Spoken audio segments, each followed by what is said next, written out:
Kentucky basketball picked up a nice win against Ole Miss earlier this week, but unfortunately now the Wildcats are staring down the barrel of one of the best teams in the entire country.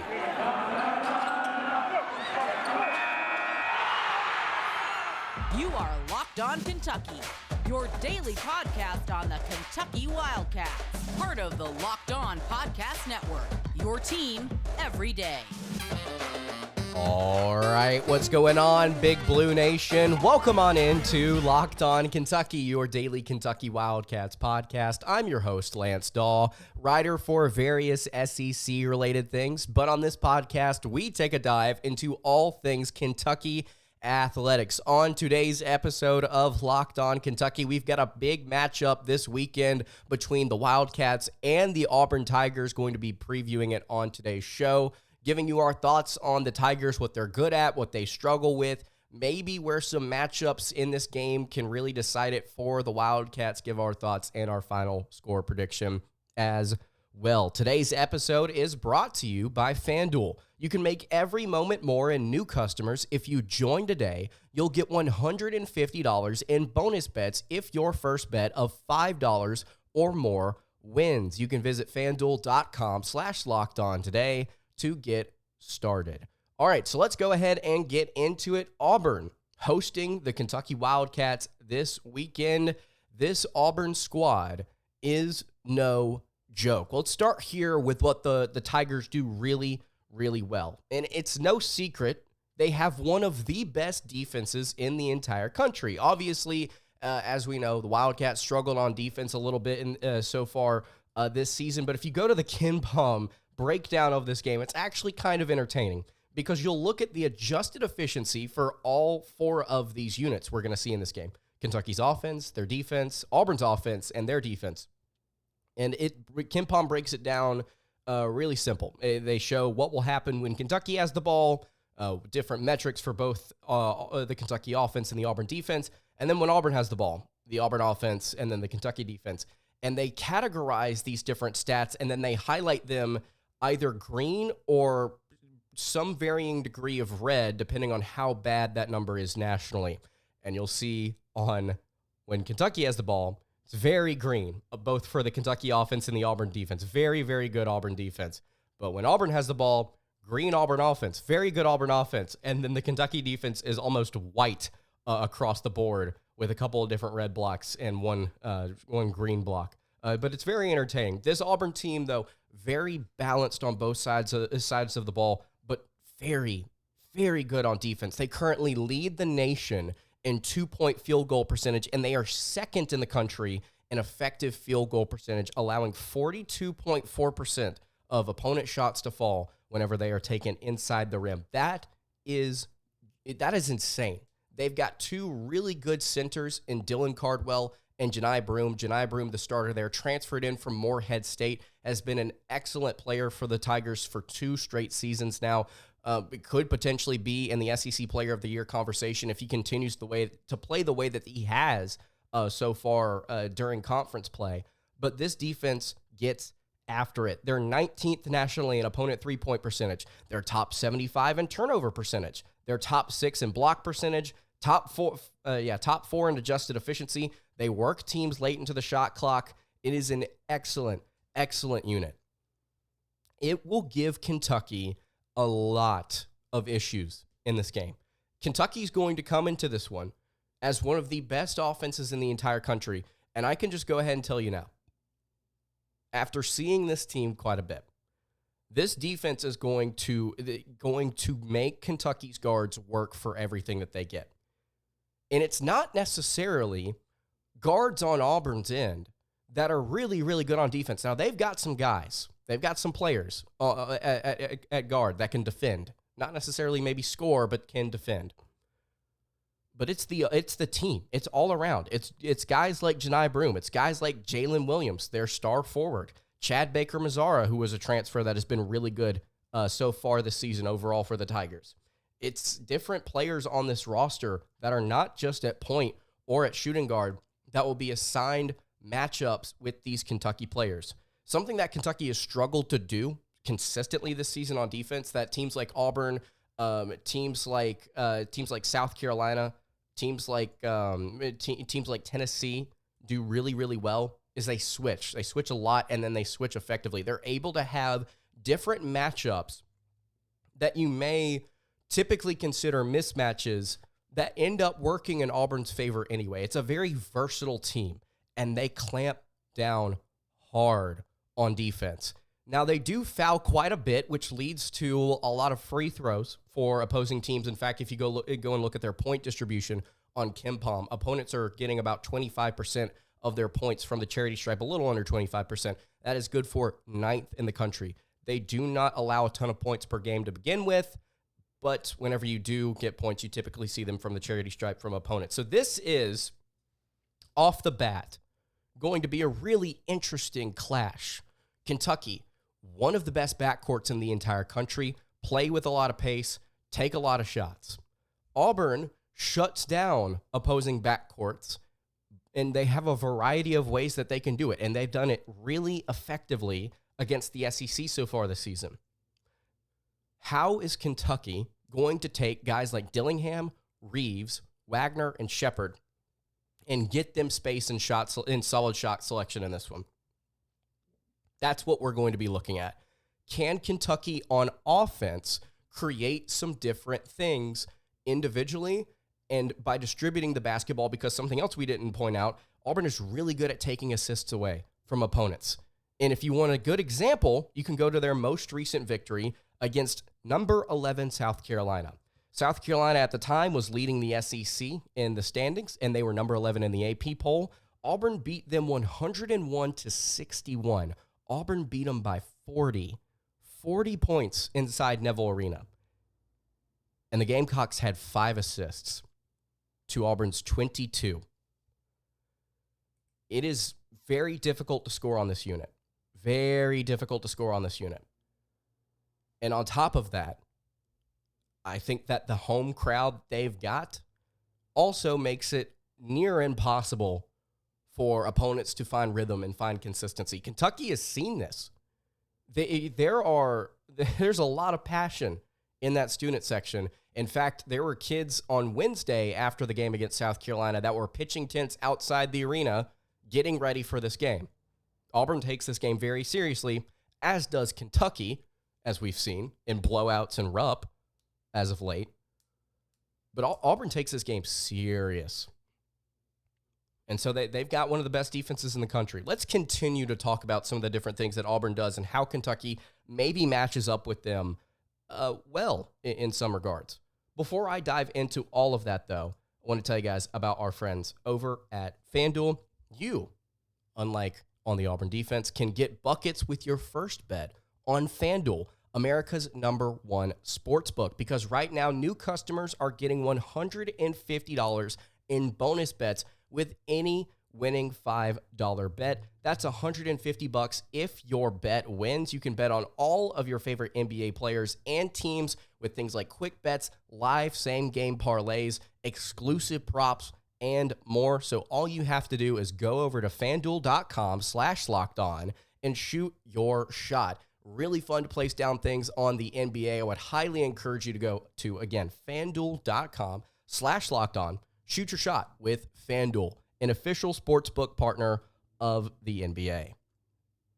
All right, continuing along here on the Friday edition of Locked On Kentucky, Lance Dawe hanging out here with you. Really appreciate you guys making Locked On Kentucky your first listen every single day. Hey, if you have not subscribed to the show already, whether that be on YouTube or on podcast, would greatly appreciate it if you subbed there. Talking about the Auburn Tigers. Really good defense, really good home environment. They take this game seriously. They got a versatile squad. Some of the things we've discussed. We've yet to talk about the offense, which is really interesting in its own right. Auburn distributes the basketball nearly better than anybody in the country. They are currently top 10 in assists per field goals made, similar to Kansas in the way that they kind of operate. A lot of different guys can get involved. Distributing the basketball. It's also top 10 in adjusted efficiency. Auburn is the only team in the nation on KenPom and top 10 in both offensive and defensive adjusted efficiency. This offense plays with pace. They play with efficiency. They don't turn the ball over. They rebound. They get to the foul line. They don't get blocked. and they distribute well. There is one weakness on this team, and it's the fact that they're inconsistent from beyond the arc. They don't shoot threes very well. Now, let me tell you what they did against South Carolina when the Gamecocks left them open. They went 12 of 20 and shot 60%. Shot 61% from the floor against South Carolina, by the way. That's the fourth time Auburn has done that since 2010. It's a good offense. It's an even better defense. There are very few flaws when this team plays at home. Now, if you want to get into kind of here some of the things that Auburn struggles with, obviously three-point shooting can be iffy at times. They can have a half where they go really, really well. They shoot 55, 56%, and then they will completely tank in the second half in terms of efficiency, in terms of shooting percentage. But if we're talking about things they don't do well, they don't play very well on the road. 20-5 right now, 9-3 in the SEC, and all 5 of their losses have come away from a Neville Arena. They lost to Baylor to open the season. That's a good opponent. They lost to App State in their non-con slate. That's probably their worst loss on their schedule, on their resume, I should say. They lost to Bama by 4 on the road. Good loss. They lost to Mississippi State on the road and looked horrible on offense, just completely shut down. But Mississippi State has done that to teams so far this year. They lost to Florida on the road. Again, it's sometimes it's about matchups, but Auburn on the whole has really struggled going away from Neville against these really good teams. Now, they've still been solid on the road. Like, they've gone and they've beaten Arkansas. They've beaten Ole Miss as well, which is one of their better wins on the season. But the Tigers do have the ability to kind of fall apart on offense at different times. They only scored 65 points against Florida. Kentucky scored, 87 in their SEC opener in Gainesville. So this team can be vulnerable at different points. We've seen that. We have seen that. It's similar to Tennessee, right? In our preview episode of Tennessee, where we talked about how the Vols, they're so good. They are so good when they are on, but they can be inconsistent, as can every team. They're all human. They're all kids. They're all just playing college basketball. They're not going to be perfect. Inside Neville, though, it's a different beast. It's a different animal.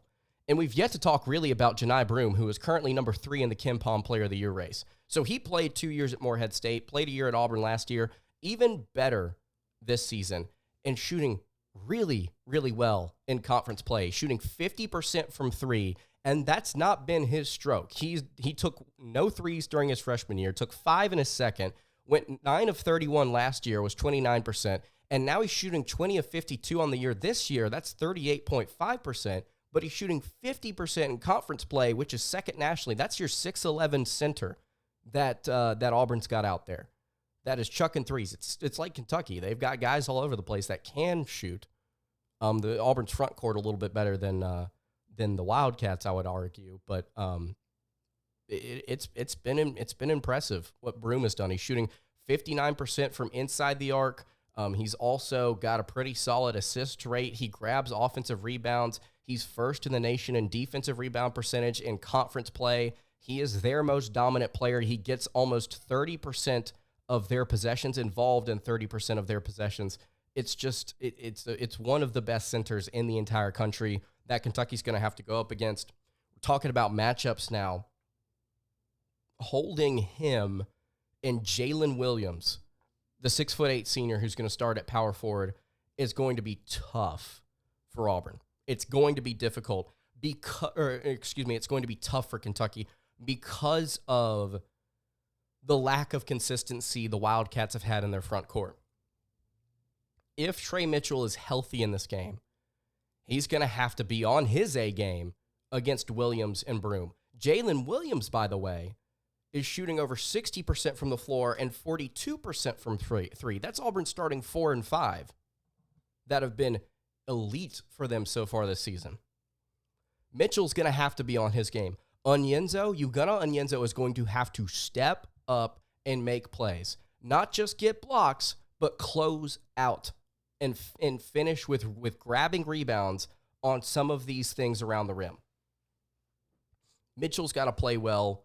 Onyenso's got to play well. Fierro has to play well. He has been a really physical guy for Kentucky so far this season. Can he withstand a guy like Jaylin Williams, who's got maybe 15 to 20 pounds on him? He's going to be assigned. He's going to be assigned touches there. Auburn is going to go after what Kentucky's got at the 4 spot. It's going to be interesting to see how Kentucky handles it. Matchup-wise, continuing here, talking about guards, I think that Auburn, they've got good guards, but they aren't as elite. They're not as elite as their front court. Kentucky, I think, has better guard play than Auburn does. And I think at the end of the day, that's where the game's going to be decided. But Trey Donaldson, their starting point guard, he's an athletic, bouncy guy. He's got some speed to him. He's an efficient shooter as well. Really good free throw shooter on top of that. Aiden Holloway, their 5-star point guard, I believe he's the only 5-star on this roster, has really underwhelmed so far this season. He's great at distributing the basketball, but he has not been a great shooter. Very inconsistent. Has really struggled in SEC play. Looking at Donaldson, though, it's going to be so important. Guys like Sheppard, Dillingham, Reeves, Wagner, whoever gets put on Donaldson is going to have to make sure that they put him into, they force him into an uncomfortable position to make other players run the offense, to make other players make plays. Denver Jones, by the way, is another guard that has been good for the Tigers, who transferred in from FIU, was a 20-plus point scorer last year. He's averaging a hair under 8 a game this year. They've really converted him into more of a role player, the Tigers have.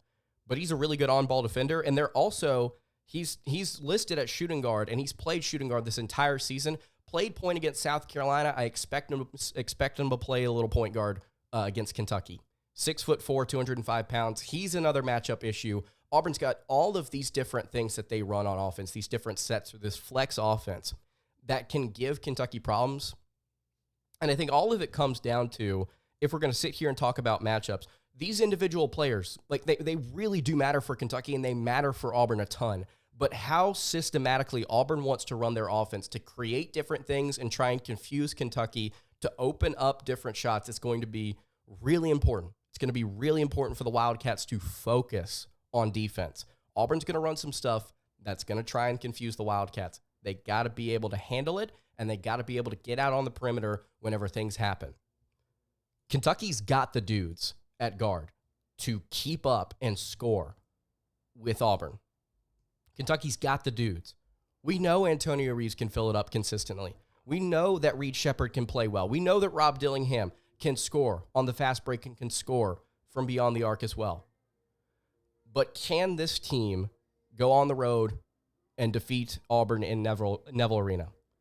Going to give our final score predictions here in just a second. Before I do that, though, I want to tell you guys about our friends over at Game Time. Let's say you're in Auburn or you are near the area and you want to get some tickets to this game this weekend. Well, if you're trying to get some last-minute tickets, Game Time is the fast and easy way to buy all kinds of tickets, not just for things like this game against the Auburn Tigers, but other sporting events, music events, comedy events, theater events, all near you.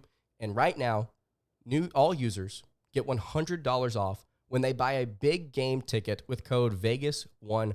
Again, Game Time's got these killer last-minute deals, all-in prices, views from your seat, and their best price guarantee, which means you'll always get the best price. And if you find tickets in the same section and row for less, Game Time will credit you 110% of the difference. Take the guesswork out of buying tickets with Game Time.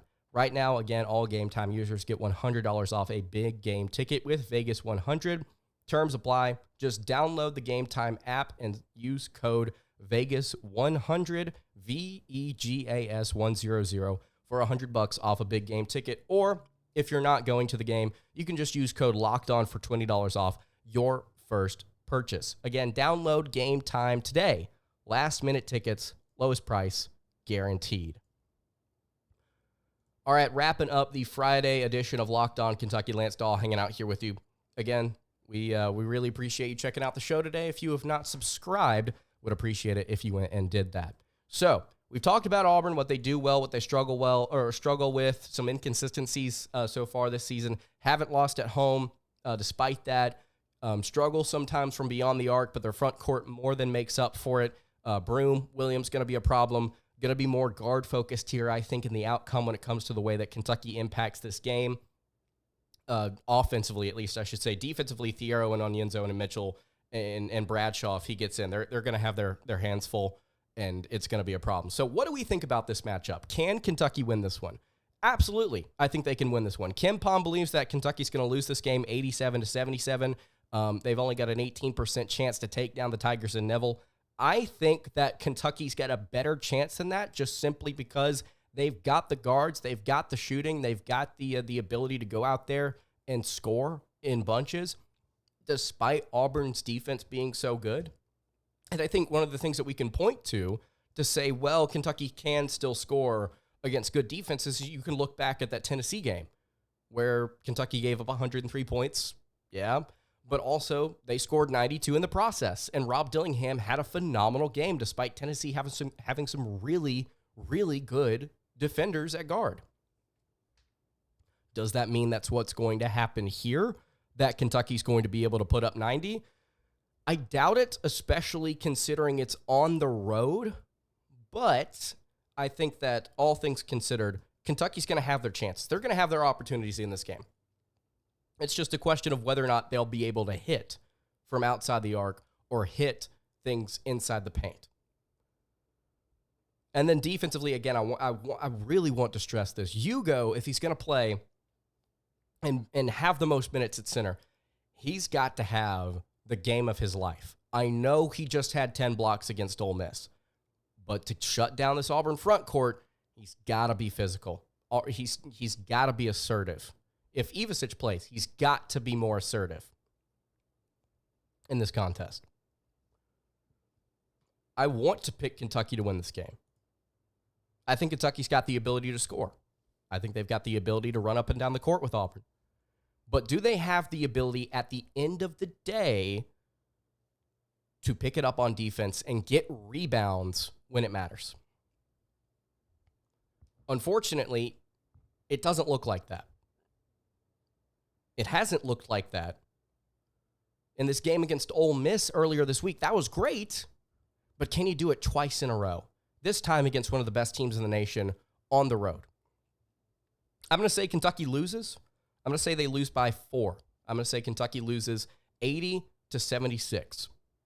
I think Kentucky will not necessarily hold Auburn, but they'll do enough to make this game a back-and-forth affair the entire way through. And it's about what happens at the end of the game. Can they close it out? Can they clutch up? And if they do get stops, if they do end up getting enough in this game from their defense to win, I will more than happily be wrong. Would love to be wrong. If Kentucky can get this one, you start to think a little bit differently about how maybe your season can end. If you lose this game, it's not the end of the world, but I think it is going to be important if you lose, how you lose. Do you get blown out? Which I really, really hope doesn't happen in this game. At least I don't foresee it happening. I don't foresee what happened to Kentucky happening to South Carolina on Wednesday. I don't foresee Auburn winning this game by 40. Because Kentucky, I think, has a little bit better shooting and plays. Again, it's about matchup, pace. I think they've got just simply more guards. If I'm wrong, I'm wrong. I think it'll be more competitive than that, but we'll just have to see. So let me know what you think about the game in the comments below. It's going to be a fun one, I think. If you think Kentucky wins, let me know why. So that's going to do it for today's episode of Locked On Kentucky. Hey, you can follow the show on Twitter at Locked On UK. You can follow me on Twitter at @LanceDawe_ and follow the show on Instagram. That is at Kentucky Podcast. Any questions, comments, concerns, leave those in the YouTube comments below. Hit me on the socials. I will see you all tomorrow for another episode of Locked On Kentucky. Have a great rest of your day, and God bless.